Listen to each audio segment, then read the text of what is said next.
Chapitre 11. Le lendemain, Montréal avait l'air parfaitement normal, et c'était justement ce qui écœurait Yvon Tremblay. Les gens faisaient la file au café, les autobus roulaient, les vitrines brillaient malgré le froid, et la ville continuait avec cette obstination tranquille qui lui appartenait depuis toujours. Rien ne s'arrête vraiment ici, même quand quelque chose de terrible vient de se produire. Montréal avance, coûte que coûte, entraînant ses ombres derrière elle. Mais pour Yvon, quelque chose avait changé dans l'air.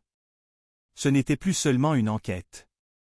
C'était une lutte pour le contrôle du récit, et la police allait faire ce qu'elle fait presque toujours quand elle ne comprend pas, tenter d'éteindre ce qui dérange, éloigner l'élément imprévisible, puis repousser celui qui voit trop clair. Il le savait avant même qu'on le lui dise. Le policier avec qui il avait tenté de créer une unité discrète l'avait rappelé tôt le matin, la voix basse, presque honteuse, pour lui expliquer que les supérieurs étaient déjà au courant.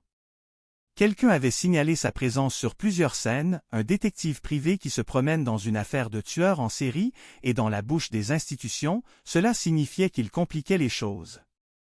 Compliquer, dans leur langage, voulait dire qu'il n'obéissait pas. Yvon se rendit au poste sans arrogance ni soumission. Il marchait comme quelqu'un qui n'a rien à cacher et qui refuse seulement qu'on lui donne des ordres inutiles. Poutine l'accompagnait, calme, attentif, observant chaque mouvement brusque, chaque porte entr'ouverte, chaque odeur de tension.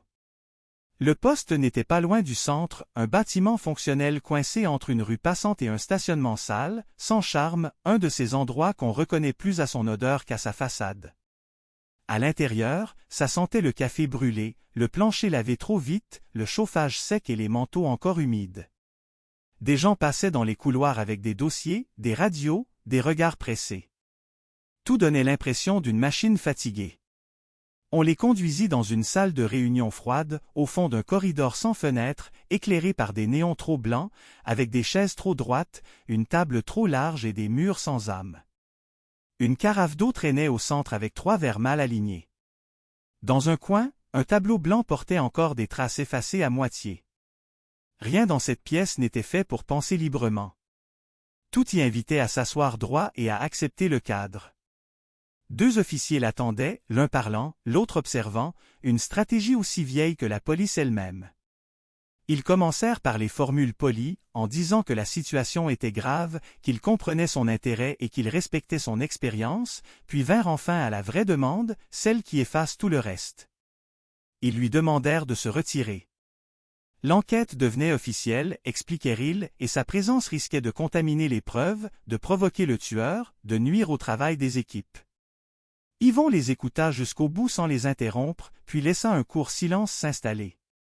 Le silence met toujours les gens mal à l'aise, surtout ceux qui ont l'habitude de parler pour garder le contrôle. Il posa alors quelques questions simples. S'ils avaient intercepté un seul appel, la réponse fut non. S'ils avaient localisé les carrés avant les crimes, toujours trop tard. S'ils avaient compris la logique complète, pas vraiment. S'ils avaient une piste solide, personne ne répondit clairement. Alors il demanda autrement s'il cherchait à arrêter un homme ou simplement à fermer un dossier. L'un des officiers se redressa aussitôt, lui reprochant son ton, mais Yvon répondit calmement qu'il ne s'intéressait pas au ton approprié, seulement au réel.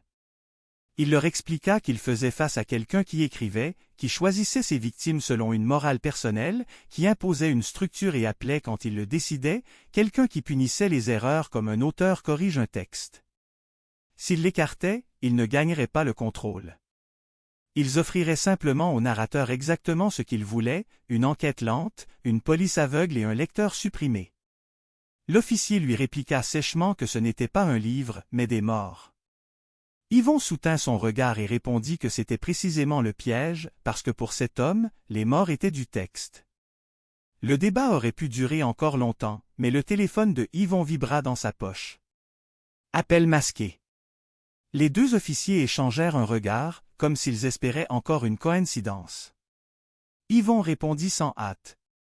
La voix revint, plus douce que jamais, presque bienveillante, comme un narrateur qui s'adresse à une salle silencieuse avant de lire une page importante. Elle le salua poliment, demanda s'il allait bien, puis expliqua qu'elle savait exactement où il se trouvait. Pas l'adresse précise, ajouta-t-elle, mais le genre de pièce, la lumière blanche, la table trop grande, les gens en uniforme autour de lui. Personne ne bougea. Même les respirations semblèrent se retenir. La voix poursuivit. Les institutions réagissent toujours de la même manière quand elles ont peur, dit-elle, en essayant d'effacer l'intelligence, d'éloigner celui qui voit trop, puis de se convaincre qu'une procédure vaut mieux qu'une lecture. Selon elle, si quelqu'un devait être écarté, ce n'était pas Yvon. C'était la police. Le silence dans la salle devint plus lourd encore. L'officier qui parlait d'habitude ne disait plus rien. L'autre fixait Yvon comme si le téléphone pouvait exploser d'un instant à l'autre.